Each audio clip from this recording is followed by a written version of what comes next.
They didn't call you back. You got passed over, ignored, maybe even laughed at. Rejection stings. But here's the truth the Stoics knew long before us. It's not the rejection that breaks you, it's what you do with it. Seneca once said, "It is not because things are difficult that we do not dare. It is because we do not dare that they are difficult." That fear of rejection, it's not a sign to quit.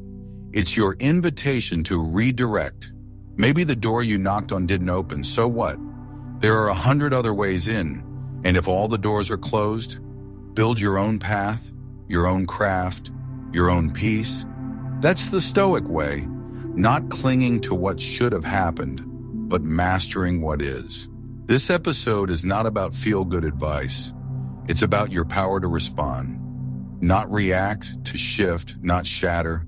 Because as long as you're breathing, you are not out of the game. So if you've ever felt dismissed, overlooked, or underestimated, this is for you. Make sure to like the video, subscribe to the channel, and stay with me. Because what you're about to learn will not only change how you handle rejection, it will change how you face life. Let's begin. Number 1. Humility and adaptability. Step into a quiet hallway of the White House in early 1861. Oil lamps flicker, casting long shadows along polished floors. A lanky president-elect, top hat tucked beneath one arm, greets a visitor whose cuffs are frayed yet freshly brushed. The man respectfully requests a prestigious ambassadorship. Lincoln listens, then refuses. Undeterred, the petitioner pivots.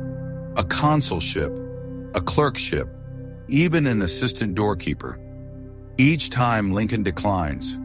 Finally, half smiling, the visitor asks for a pair of the president's discarded trousers. Lincoln laughs, rummages through a trunk, and hands over a worn but serviceable pair.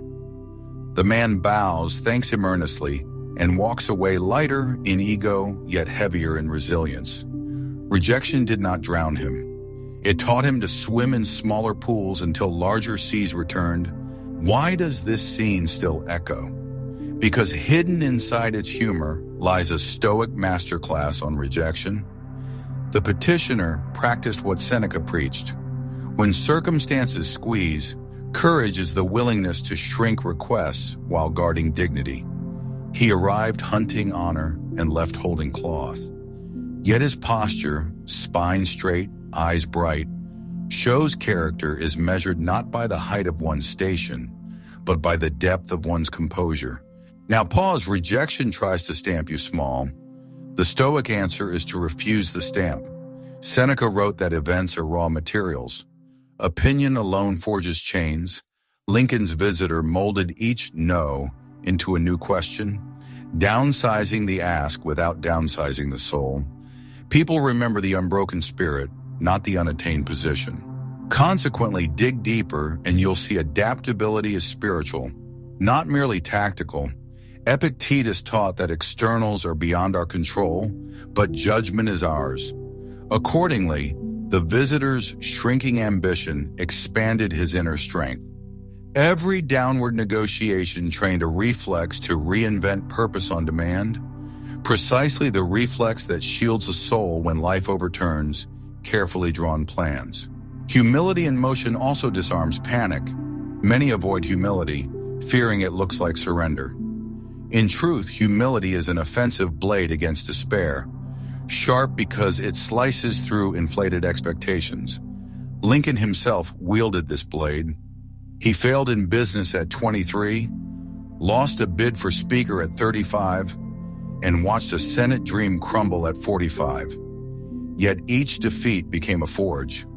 He studied Euclid when politics stalled, practiced precise rhetoric when courts were quiet, and wrote letters of consolation to grieving families even as he mourned his own. He never allowed emptiness to echo. He filled it with deliberate practice. That same habit, writ small, pulses inside the trousers anecdote. Motion over stagnation, practice over pity. Still, someone may ask, is accepting trousers settling? The Stoics answer, Motive decides. If you grab trousers because you believe they are all you deserve, that is surrender. If you take them as a beachhead for future contribution, that is strategy. Epictetus said, accept your role, play it well, and when the playwright shifts the scene, adapt again with poise. Bring this forward. Think of the last no you heard, an investor's rejection, a manuscript ignored, a confession unanswered.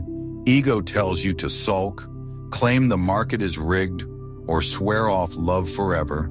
Stoic reason whispers, find where you can still serve today. That might be an unpaid internship that hones your craft under real pressure, a free newsletter that disciplines you to ship ideas weekly, or recording rough podcast episodes in your bedroom to sharpen your storytelling voice. Marcus Aurelius journaled before dawn while Rome slept. You can draft a single powerful paragraph before breakfast. Small arenas keep skills warm and opportunity alert, inviting future allies to notice your quiet consistency. Science backs the ancients. Harvard studies show that completing modest, concrete tasks after failure reactivates the nucleus accumbens, the brain's reward hub, restoring not just mood but belief in personal efficacy. Neuroscientists call it a control feedback loop. Seneca called it living in accordance with nature, because nature favors movement over stagnation. Picking up the needle of purpose, no matter how tiny the stitch, matters more than waiting for a perfect symphony. Each adaptive step is a biochemical bridge back to confidence, laying neural rails for heavier trains of ambition to travel later. Yet humility without boundary decays into servility, James the Stoic warns. Bend but never break your moral spine. Lincoln gave trousers, yet refused to barter integrity. Seneca adapted to exile, yet kept writing against tyranny. Flexibility without principle is drift. Principle without flexibility is stone. Strength blooms where supple branches grow from a rooted trunk. So here is the drill. When rejection lands, breathe and label the sting as sensation, not verdict. Next, locate the tiniest arena where your effort can still echo. A single email of thanks, 5 push-ups, 1 page of study, and act before nightfall. Every movement is a vote for momentum. The sequence turns emotional craters into launch pads. Waves that meet rocky shores still move. They simply change direction, polishing the stone in the process. Likewise, your redirected force polishes character. Notice how the anecdote magnetizes listeners. People chuckle at the trousers, yet admire the iron will beneath. Tenacity wrapped in humility is magnetic.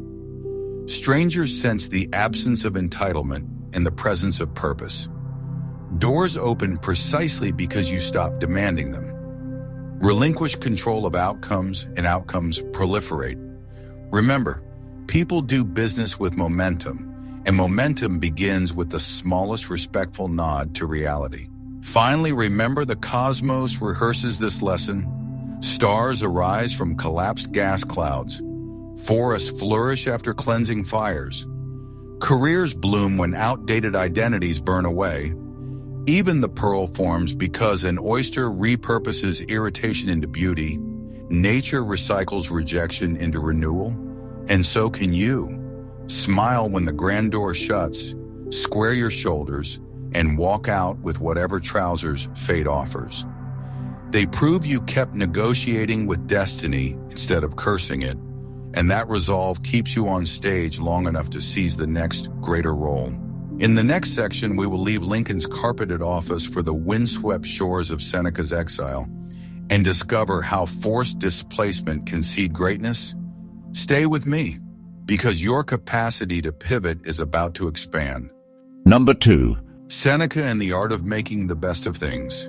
Now leave the corridors of Washington behind and travel, if only in your mind, to the rocky island of Corsica in 41 AD. Wind cuts across the cliffs. The horizon offers no crowds, no Senate hearings, no lectures, just the sound of the sea in a silence so deep it feels like punishment. Here stood Lucius Annaeus Seneca, not as a statesman, not as an orator, but as an exile. Banished by the Emperor Claudius, falsely accused of an affair, Seneca could have spiraled into bitterness. And yet he didn't. He turned inward, and in doing so, found a new center. The Stoics taught that the externals, our status, our location, even our reputations, are on loan from fate. They can be repossessed at any time. What remains and what must be guarded like treasure is our use of reason, our power to frame events, to find value in pain, to extract clarity from chaos. Seneca, living in forced obscurity, did exactly that. He wrote, he reflected, he reframed. He taught himself that what is stripped from you on the outside can awaken what is deepest on the inside. This is the Stoic doctrine of resignation, and it's one of the most misunderstood principles in ancient philosophy. Many think it means surrender, but resignation in the Stoic sense is not defeat. It's a refusal to resist what you cannot control. It is the art of conserving energy for what still can be shaped. And in Seneca's case, what he shaped in exile became the very material that would fuel his most powerful writings. On the shortness of life, letters to Lucilius, and on providence. These texts were not written in moments of celebration, but in solitude, when the world had turned its back. And that is the Stoic paradox. Constraints are not cages, they're chisels. They sculpt the soul. Modern psychology echoes this. Viktor Frankl, the Austrian psychiatrist imprisoned in concentration camps, wrote that suffering ceases to be suffering the moment it finds meaning. Seneca would have agreed. He did not ask to be exiled. He did not pretend to enjoy it, but he refused to let it be wasted. He mined it for perspective, and he turned bitterness into wisdom. This is where rejection changes shape. What looks like a closed door may, with enough patience, become a new room altogether. Seneca never returned to Rome the same man. He came back sharper, more deliberate, more spiritually anchored. His exile didn't destroy his voice. It purified it, like a reed cut from a stormy field, shaped into a flute, and asked to sing despite the wind. And when he finally returned to public life as the advisor to Nero, it wasn't because he clawed his way back. It was because he became someone the world could no longer ignore. But what does that look like today for you? Let's say you're fired, or your business fails, or someone you trusted betrays you. The first instinct is protest, anger, collapse. But the Stoic moves differently. The Stoic doesn't deny the wound, but refuses to let the wound become the whole story. Instead, he asks, what can I still build? Even if that's only discipline, even if it's only the ability to sit with discomfort without fleeing it, that too is a construction. That too is architecture of the self. In fact, the moments you think are wasted, those endless quiet days after rejection, may be the most transformative of your life. Because in silence, the noise of ego fades. In silence, you can hear the inner voice again. The voice that's been buried under titles, achievements, and applause. The voice that asks not, what do they want from me? But who am I when no one is watching? This is where resignation turns into a deeper form of effort. Not public effort, not visible grinding, but the private, invisible act of self-ordering. Epictetus called it the discipline of assent, the ability to choose which impressions you accept. Seneca practiced this discipline each time he chose to write instead of rage, reflect instead of react. He made it his habit to turn pain into product, silence into insight, exile into evolution. Now here's something modern society gets wrong. We worship productivity, not presence. We're told to bounce back fast, to stay in the game, but sometimes rejection invites a different kind of victory. Not a comeback, but a deepening. Not speed, but stillness. The Stoic doesn't ask, How do I get back what I lost? He asks, what part of myself can I develop now that I've lost this? Because every loss contains an invitation to meet yourself more honestly. Seneca didn't wait for permission to begin again. He didn't seek validation from the empire that cast him out. He got to work, quietly, privately, consistently. And when the world came knocking years later, it didn't find a man broken by injustice. It found a man prepared. In your own life, exile might look like a breakup, a layoff, or being misunderstood by your peers. But if you treat it as Seneca did, not as an end, but as a redirection, then your stillness becomes training, your waiting becomes refinement, and your eventual return will not be a repetition, but a rebirth. So the next time life puts you on pause, don't panic. Don't rush to fill the silence with noise. Sit in it. Let it cleanse. Let it teach. Then when you move again, you won't just resume your old path. You'll walk a new one with deeper roots and clearer direction. You won't just re-enter life. You'll re-enter it as someone more conscious, more grounded, and more unshakable than before. This is the difference between wasting time and transforming it. The Stoic doesn't resent isolation. He refines himself within it. The question is not, how do I escape this exile? The question is, who will I become because of it? So when life sends you away from the spotlight, don't rush back into it. Stay in the shadows for a while. Strengthen the muscles no one sees. Cultivate the roots while others chase the flowers. Then, when your season returns, you won't just bloom, you'll endure. In the next section, we'll step onto the philosophical stage with Epictetus, who taught that life is a play, and our only duty is to act our part with dignity, no matter how minor the role. Stay close, because the next insight may change how you see your place in the world entirely. Number 3. Epictetus and the role you're assigned. Now picture this, a cramped room in Nicopolis, a wooden bench, no throne, no library, no servants, just a man with a limp wrapped in a simple cloak, surrounded by students eager for truth. His name was Epictetus, born a slave, crippled by abuse, but his mind unshackled, his spirit untouched. And what he taught in that sparse room still echoes like thunder through the halls of philosophy. Remembers, he said, you are an actor in a play the playwright chooses. You do not write your role. You do not choose the length of the script. You do not even select the stage, but you choose how to play your part. That and only that belongs to you. To the Stoics, life is not a canvas you paint freely. It is a stage you enter mid-scene, and your power does not come from rewriting the script. It comes from embodying your role with such clarity, such dignity, that even the audience, life itself, must pause and watch. Rejection, then, is not the end of the show. It's a cue, a transition, a signal that your next act demands more depth, more humility, more strength. Now let's bring this idea to life. Consider the actor Bryan Cranston. Before Breaking Bad, he was known for light roles, sitcom appearances, often overlooked by Hollywood.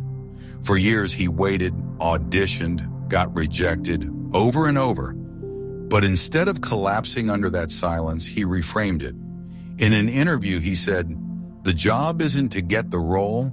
The job is to do the audition and do it with everything I have." That mindset shift changed everything. He stopped needing validation from casting directors.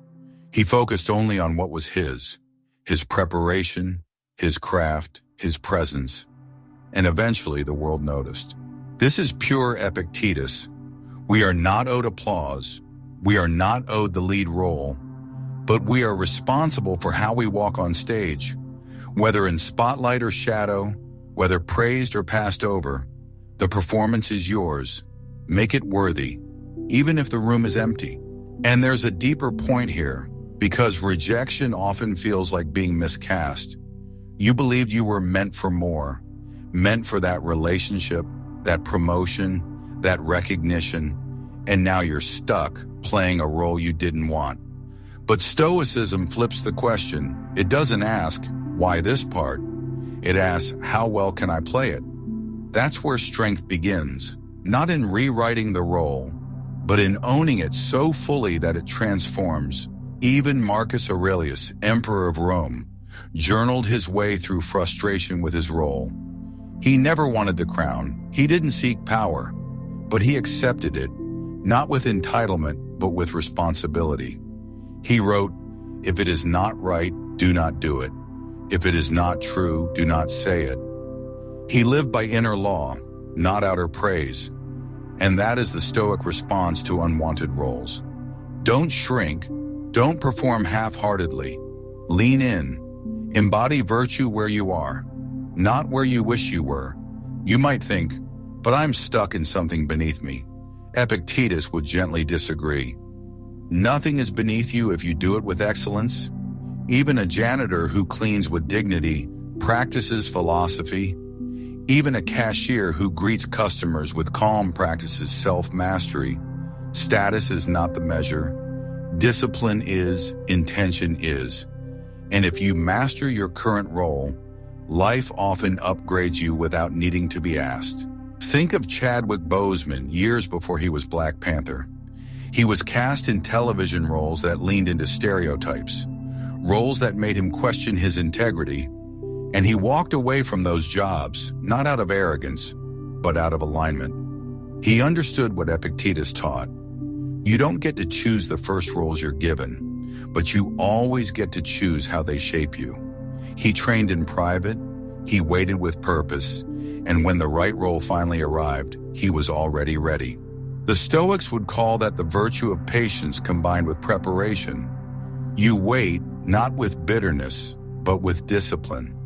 You wait not passively, but actively, sharpening your skills, mastering your emotions, training your judgment. And when the playwright hands you a new scene, you don't flinch, you rise. Because here's the hard truth. Most people don't fail because they lack talent. They fail because they rejected the role they were given, waiting for something better. But better is an illusion. Every role is a test of character. And those who play small roles with greatness are often trusted with larger ones, because they've proven they won't betray the stage. So ask yourself, what is my current role? Am I playing it with intention or resentment? Am I showing up fully or waiting for someone to notice me first? The Stoics would remind you, you don't need to be noticed, you need to be noble. That's it. And when you do this long enough, something changes. Your peace no longer depends on outcomes. Your worth is no longer held hostage by other people's opinions. You become, as the Stoics said, sufficient unto yourself. Not because you've withdrawn from life, but because you've mastered your place within it. There's a strange kind of power in this shift. When you let go of control over the role and start focusing only on the performance, anxiety fades, insecurity fades, because you realize the only thing you ever needed was already within your reach. Your discipline, your presence, your ability to say, I don't need the lead to lead. This is why rejection doesn't have to diminish you. It can define you, not as a victim, but as a vessel for virtue. It reveals whether your actions were driven by ego or by excellence. And if you're brave enough to keep showing up, keep embodying wisdom in the face of indifference, you don't just survive rejection, you transcend it. So when the role seems too small, play it large. When the script feels unfair, act it well. And when the audience is silent, let your character speak louder than applause ever could. In the next section, we'll explore how this mindset of quiet strength, this refusal to resist the moment, becomes a superpower, because the person who can adapt, who can pivot without losing their center, is the one who rises when others fall. Stay with me. The philosophy gets sharper from here. Number 4. Flexibility is a strength. There's a quiet kind of power that rarely gets the credit it deserves. It doesn't shout, it doesn't demand attention, it simply adapts. It pivots when needed, it listens before it speaks, and it endures when others break. The Stoics called this strength, not in the way muscles flex, but in the way water flows around stone. This is the strength of flexibility. Modern culture glorifies certainty. We're taught to have a plan, stick to it, grind through obstacles until we win. But Stoicism, real Stoicism, says the opposite. The Stoic doesn't grip outcomes, he holds principles, and everything else, he holds lightly because he understands that life is not an assembly line. It's a moving river, and the person who knows how to swim, not rigidly but fluidly, is the one who survives the storm. Let's bring in the life of Bruce Lee. While not a Stoic by name, his philosophy of movement mirrors the teachings of Epictetus and Marcus Aurelius. Lee once said, "Be like water, my friend. Water can flow, or it can crash. Be water." This wasn't just about martial arts. It was about mindset, about learning to respond, not react, to shift form without losing essence, to remain soft enough to bend, yet strong enough to never break. In essence, it was Stoicism in motion. Epictetus taught that our opinions are what disturb us, not events, which means if we change how we perceive the event, we change how it affects us. Flexibility begins in the mind. It's the ability to reframe a blocked path as an invitation to find another. To see a failed opportunity not as loss, but as redirection. Rejection in this view isn't a dead end. It's a signpost. Not this way, try another. Now think of someone like Oprah Winfrey, fired from her first television job, told she was unfit for TV. She could have clung to that label, internalized it, resisted change, but instead she shifted. She stepped into a different space, one that didn't yet exist. She built a new format, a new voice, a new stage. That kind of pivot takes more than talent. It takes flexibility, and that flexibility becomes the foundation of true resilience. Here's the paradox. The strongest people are the most flexible. Because they don't waste energy resisting reality, they work with it. Marcus Aurelius wrote, "The impediment to action advances action. What stands in the way becomes the way." He didn't mean push harder, he meant pivot smarter. Adapt, learn the shape of your obstacles and move with them. Not out of weakness, but out of supreme clarity. Let's go deeper. Flexibility is not the same as passivity. The Stoic doesn't abandon his standards, he simply adjusts his method. If you can't enter through the front door, go through the side. If the bridge is broken, you build a raft. But you don't just sit and complain about the storm, you adapt to it, and in doing so, you become stronger. Not in spite of the challenge, but because of how you move through it. You might be wondering, isn't it weak to settle? To accept something less than what I wanted? The Stoic would ask you, less in whose eyes? If your new path still honors your principles, if it still calls you to virtue, then it's not settling, it's evolving. What matters is not whether you stay on your original track, but whether your direction still points toward truth, discipline, and integrity. Let's revisit the idea of role again. Imagine someone who wanted to be a musician, but never found commercial success. Instead of clinging to the dream and growing bitter, he becomes a teacher. He shares his love of music with children.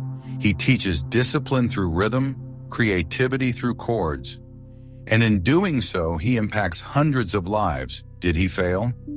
Only if you think success means fame. But the Stoics would say he succeeded the moment he found a new path to service, a new way to contribute. Flexibility also guards your peace. Rigid people snap under pressure, they resist change, they cling to what was, and in doing so they suffer. But the flexible, they yield, not in surrender, but in wisdom. They understand that control is an illusion, and presence is everything. The moment you release your grip on how things should be, you begin to see how much freedom you still have in what is. Seneca captured this truth when he said, "A wise man adapts himself to circumstances as water shapes itself to the vessel that contains it." This isn't weakness, it's intelligence. It's the refusal to argue with reality, the willingness to enter the moment as it is, not as you demand it to be. And this shows up in daily life more than you think. The friend who cancels, the plan that falls apart, the project that takes twice as long. Most people spiral, but the Stoic adjusts. He takes a breath, pauses, asks, "What's the next best move?" That moment of pause, that internal pivot, is the mark of strength. It's the signal that you are no longer ruled by events, but guided by principle. Think of a tree in strong wind. The one that stays stiff breaks, the one that bends lives. This isn't just poetic, it's biological. Flexibility is survival. It's strength in its most enduring form. And in your own life, it's what allows you to evolve again and again without losing your essence. So here's the challenge. The next time life changes suddenly, don't freeze, don't resist, breathe, pivot, ask, how can I move through this in alignment with who I am? Not who you were, not who you hope to be, but who you are now in this moment. That question, that act of presence is the gateway to resilience. Because at the core of Stoicism is not control, it's cooperation with nature. It's knowing that you are part of something larger, and the most powerful thing you can do is move with it, not against it. In the final section, we'll tie everything together. The humility to shift paths, the courage to endure rejection, the wisdom to accept your role, and the grace to adapt to life's ever-changing script. Stay with me, because the final movement of this Stoic symphony is about to begin. You've seen how the Stoics responded to closed doors. Not with anger, but with alignment. Not with panic, but with purpose. And now it's your turn. If life denies you a role, don't beg, build. If the path changes, don't freeze, adjust. Whether it's Lincoln humbling himself, Seneca writing in exile, or Epictetus embracing his fate as a slave-turned-teacher, the message is the same. Your power lies in how you respond. You don't need the perfect title, the right timing, or the validation of others. You need clarity, discipline, humility, and above all, motion. So let the rejection refine you, let the detour shape you, and let every setback remind you. This is not the end. This is the work. If this video resonated, subscribe and share it with someone navigating their own turning point. The Stoic path isn't loud, but it is unshakable. Walk it well.